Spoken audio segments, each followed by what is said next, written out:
After a crushing blow, the UNLV Rebels look to pick up the pieces. How and why did they lose to Boise State? Is the college football playoff still in play? And what has this season meant for UNLV and the football program moving forward? All this and more coming up right now on City Beat. From Las Vegas, this is City Beat.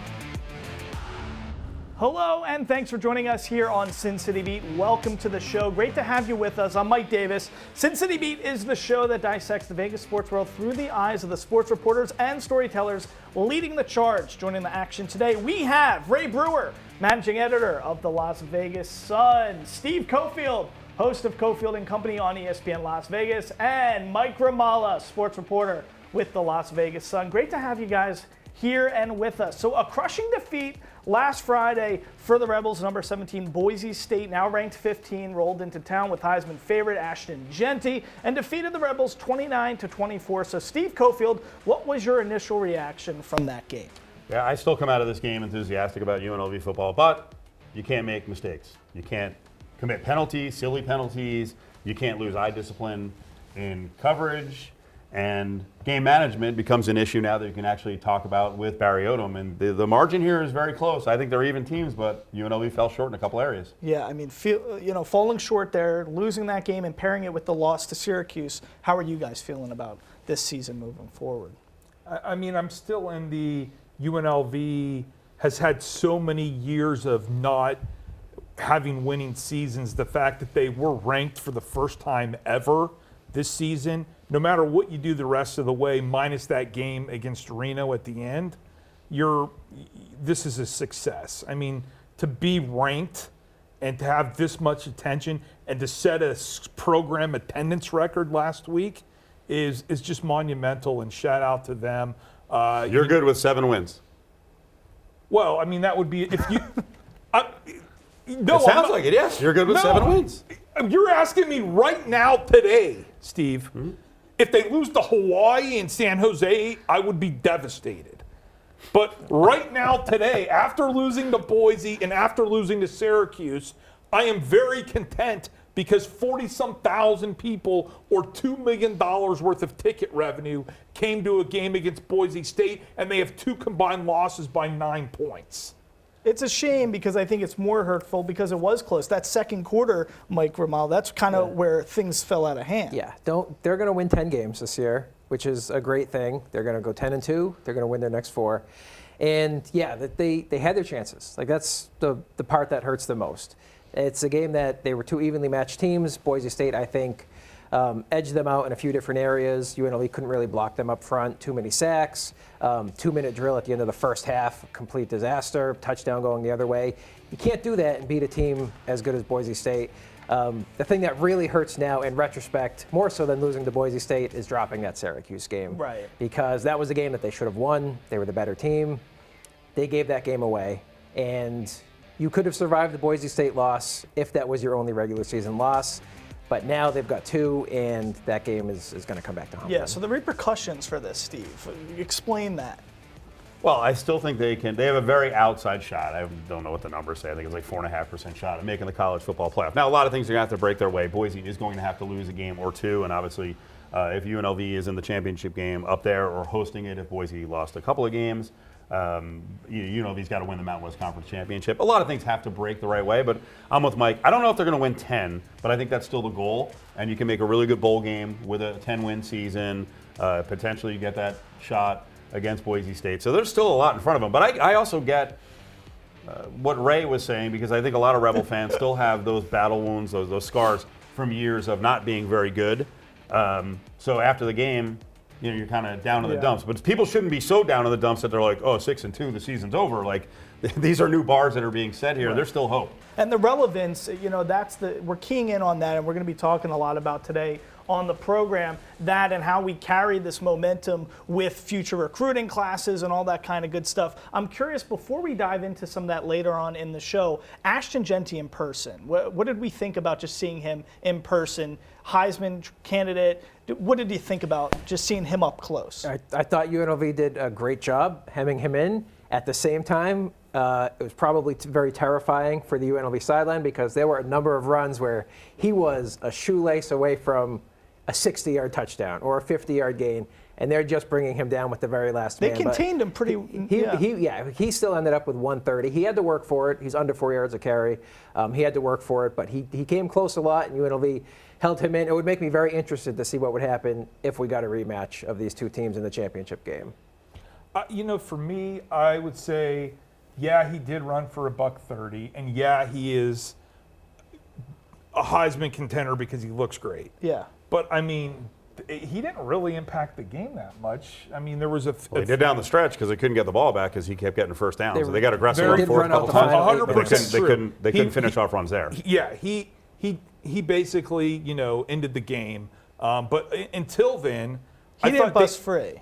His longest run was 16 yards. He had a bunch of those where His he was teammate- just about to break open, and Jackson Woodard made a lot of tackles basically on the toe. I will tell you one of the angles out of this that is disturbing. UNLV did a good job, and somehow Ashton Genty has now been downgraded in the Heisman. Ashton Genty destroyed Oregon, supposedly the best team in the country. UNLV did a better job defensively. It's almost like, oh, well, they didn't rip up UNLV, so that's a knock against them. No, UNLV has a good run defense. Yeah. They handled them pretty well. I think it says a lot about Jackson Woodard, and we're going to be talking about him later on in the show. But it's time to really give credit where it's due. Barry Odom has transformed this UNLV football program. Is this a long-term marriage, or is the SEC going to come calling? We got to know about everything going on with the future of this program after this very successful season thus far. The panel is going to break it down after the break. You're watching Sin City Beat. All right, welcome back. Well, Barry Odom knows football. The Rebels head coach played linebacker at Missouri in college and eventually worked his way up from a graduate assistant job to head coach prior to UNLV, though he served as the defensive coordinator at Arkansas. So now in his second season as the head coach at UNLV, this outlook on his career trajectory seems to have kind of skyrocketed. Ray, what has Barry Odom meant for this program, and is this really a long-term marriage? So Barry Odom has showed what I've kind of long argued, that UNLV's got the best university in the league, the best stadium, the best on-campus training facility, and you just needed the right person to mold the roster and win some games. So he's got the blueprint, he's ran it well, and he's shown what could be done here in Las Vegas. Sleeping giant, and everybody now is on board on the Barry Odom bandwagon. I'd love to say Barry Odom loves UNLV as much as I do, and this is his final job, and he's going to be here the next 18 years like Tark was at UNLV for 20 years or 19 years.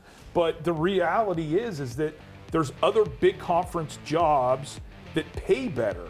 No matter how much money UNLV has coming in because of the success, and no matter what the future could hold for what he's done, are they going to be able to pay the guy to keep him around?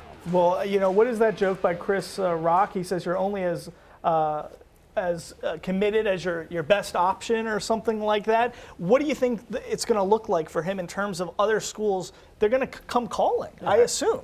I think other schools will keep calling or come calling every year. Now, UNLV's got to probably bump him up a good amount. And then we can't get into the head of Barry Odom, but I think his experience at Missouri is going to kind of shape his attitude on UNLV and other Power 4 jobs. You don't want to go somewhere where you're going to get blown out in 3 years. If you go somewhere else, I'll tell you what, I want a Mel Tucker-like buyout, or Gus Malzahn, where, hey, the buyout, you blow me out after 3 years, I'm getting like $20 million. I mean, that kind of stuff is hard to turn down. But I think he's going to be really careful about where he goes and the upper mobility in that conference. Can you finish in the top half of the conference? I don't think it's a lock that it's SEC. Arkansas is actually having a good year, so I don't think that job will be open. I think it's going to have to be a fantastic job. I don't think Oklahoma's opening up like that type of job where you're like, whoa, they have a tradition, they have expectations. They get 75, 80,000 for every home game, which I will throw in. That's why that 44, 42,000 at this last game is important. Yeah. Rebel fans, I think that is part of the mix. If I'm a coach here, and we saw it with coaches in the past in basketball and now in football, I don't want to have to keep pitching attendance. I'm winning. Fans, you do your part and show up. And I do think that I think the money people who have been contributing to basketball, Ray, can be wooed to give more to football, and that's where some of that money, that bump up, can go into the program for resources, players, and also coaches' salaries. I mean, it would be a special thing, but I do think attendance is such a critical part to this argument. Mike, how do you feel about this? I mean, it's a shame because with these 2 losses now, we're thinking a little bit more about what this season has meant, what the future is going to be like. What's top of mind for you? No, I totally agree. Barry Odom has been through the power conference thing. He did it. He had some success. He got fired. Is he going to go take a bad job in a Power 5 conference, or is he going to stay at UNLV where he's got unlimited job security and he never has to think about it? Those are the things you can't really measure with money. And what's really important to him, he's got family, he's got kids coming up the recruiting pipeline. He's got all these things to think about besides $6.2 million or $5.5 million or whatever his next contract is going to be. So you would never really say this about UNLV at any time in their football past, but there are things other than money that might be attractive about the UNLV job right now. I hate this vibe so much. And I've been here around Vegas for a long time, pushing 30 years now. I understand it. Again, I'll use the term the battle scars, right? The basketball program got screwed up. They screwed that up with Dave Rice, and the way they managed it after that with multiple hires. But leadership is different now. Yeah. And that's where it starts. You can be a good men's basketball school, a good football school, if the leadership is working from the top down, and I believe in their leadership now that they get it. So you're saying the vibes, when you're talking about the vibes, Yes. you're just... It's always when they win, oh, we're going to lose the coach. You know, when they lose, where's the money to get a better coach? Right. It's this not constant about malaise. culture. You have a great coach. Right. Now, you have good leadership. There is money out there. It's They've about been bringing you money. They're going to get more money. Instead of saying we're good enough for Barry Odom, we're like, what can we do to put makeup on ourselves to make us look better for Barry Odom? When in reality, we are attractive and we are sexy, and somebody of Barry Odom's pedigree is good enough for us. Instead of, you know, we hire a coach and we're like, well, great, is he going to be here 2 years and we're going to lose a coach? Why can't we just live in the moment and say, Barry Odom is our guy, Barry Odom's university. The marriage thing I wrote was just an analogy, but okay. I real quickly, before we go to the break though, Ray, you mentioned something off air that I think is worthy of stating. The nature of his son going back to Arkansas. Can you talk about that a little bit? Yeah, so when Barry got the job at UNLV 2 years ago, his son came and was at Faith Lutheran. And Faith Lutheran's got a quarterback, Alec Rogers. Barry's son plays quarterback. They shared reps. And Barry's son went back to Arkansas to finish his senior year. Now, it could have been kid wanted to play with his friends. Could be that the Alex Rogers kid who's has Faith Lutheran undefeated, their favorite to win the state championship, was better than him. Could be a variety of things, but you worry if you want the Odom family to be all in. You want them to be at the Summerlin parade, you know, on the 4th of July, and you want, you know, to get trunk the white or treat. Yeah, you want the white stuff. picket fence, and you want them at the, you know, to be all in the area. And Barry's done a great job getting around and seeing people, especially in comparison to the guy he replaced.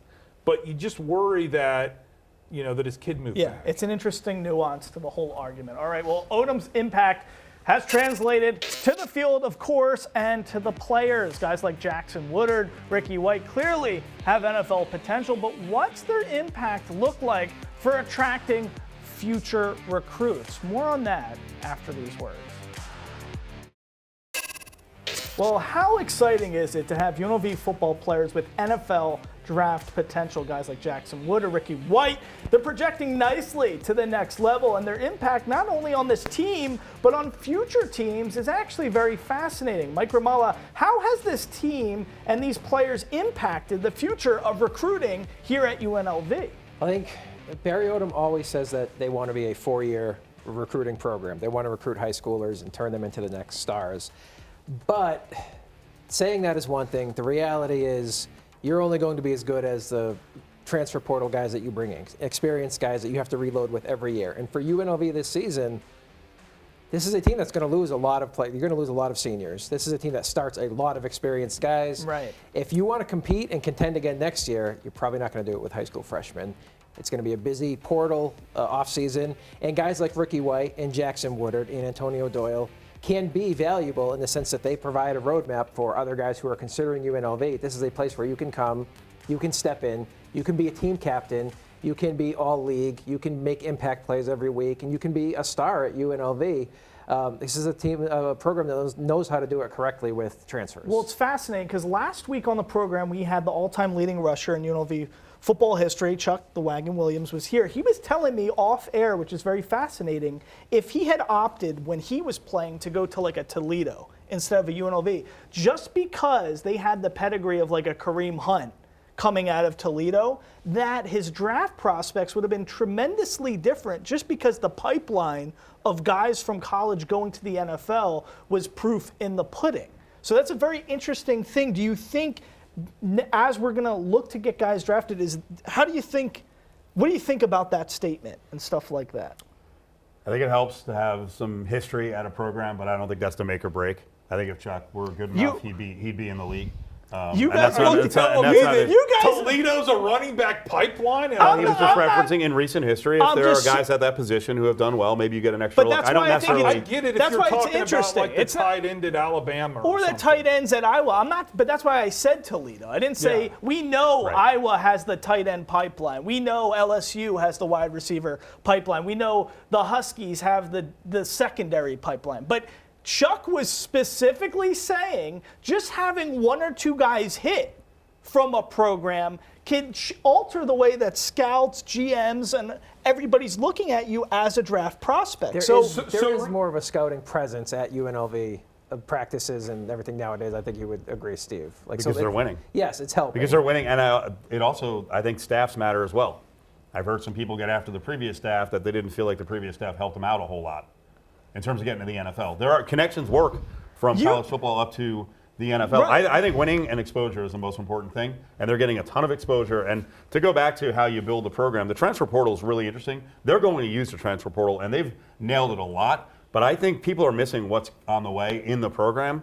I think they're loaded at receiver in the program with the young guys who haven't played. Sure. They've got freshmen who maybe a couple of years ago would have gotten on the field. They're not. They're not getting any time because they've got good players in front of them. I think the O-line in the next couple of years, you're going to see a different level offensive line because they have kids in the program who are already 275, 290, 315. I mean, one of the guys is 365 pounds. He's got to cut some weight, but they love him. I think there are a lot of players in the program. We're already seeing the dividends of recruiting and winning, that the transfer portal won't be absolutely necessary to replace guys. That's right. So the key in recruiting is potential, right? Right. And now UNLV, with having their first draft pick in gosh knows how long, it's checking another box for that potential. But it all stacks up because recruiting in turn is helped by guys like Ricky White-Jackson, what are guys getting into the NFL and getting drafted. But when I made that statement, that remark that Chuck said, you guys looked at each other. What were you? What were you thinking? I just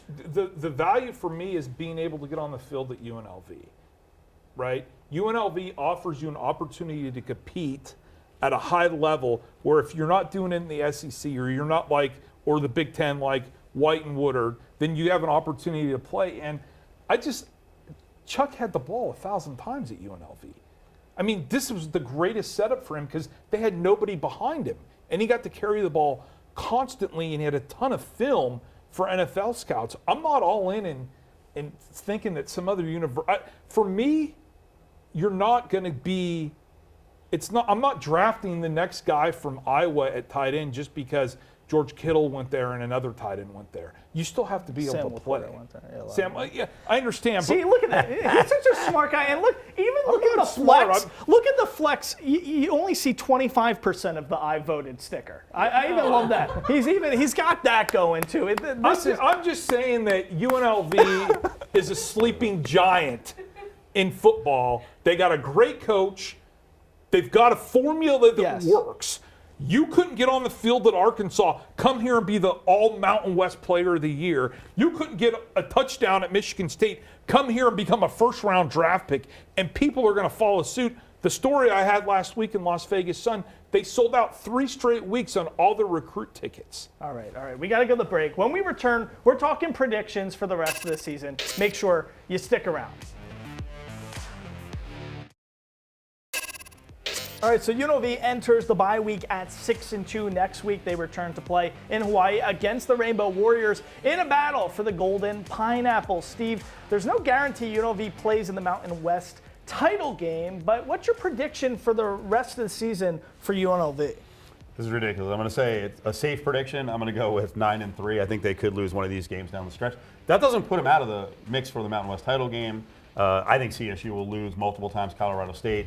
You know who's creeping is Fresno, which that would be heartbreaking if Fresno made the title game after losing to UNLV 59-14. But that's why this game was so critical. Steve, Ray, Mike, tell us what you're thinking about predictions. You already heard mine. 10-2. They're in the Mountain West title game. You're going to get that Boise State rematch. It's going to be in Boise, and we're going to see if they can stop Gentry And you're feeling twice. super confident. I don't think UNLV is going to be challenged very much in these next 4 games. I think they're going to be heavily favored. They don't really lose when they're heavily favored. I think they're pretty much going to walk to 4 Momentum is a big thing, Ray. Coming off a loss like this, you could slip up after losing. You know, it's different than the NFL. In college, you lose a couple games, your edge could wear off a little bit. Do you think that's going to impact the mentality of this team? Fortunately, UNLV has its bye week right now. I think they're able to hit the reset button. The UNR game is a complete dub, in my opinion. The game I worry about, guys, is the Hawaii game at Hawaii. If you look at the history of that series, the road team always loses. That's a tough place to travel to. UNLV typically underachieves at Hawaii. So worry about that game. I like Steve's pick, 9-3. Okay, I think the culture is such a critical thing here, and that's why talking about Barry Odom, having the right coach in place, the trickle-down effect, coming off a loss like this, you can keep it together if you got the right people in the right leadership positions. You're so cued in on that UNR game, man. You talk about that every show. Well, I got nothing going on in my life. Hey, that's not true. You voted, you're here, we love it. Great stuff as always, a tremendous panel. If we're talking UNLV, this is the panel you want. We got Mike Romalo, we got Ray Brewer, and of course, Steve Cofield. I'm Mike Davis. We'll see you next time here on Sin City Beat. Thanks so much for joining us. I'm going to make sure I'm attractive, Ray, and I'm going to go put some makeup on and try to attract that marriage in my life. Okay, Ray? All right.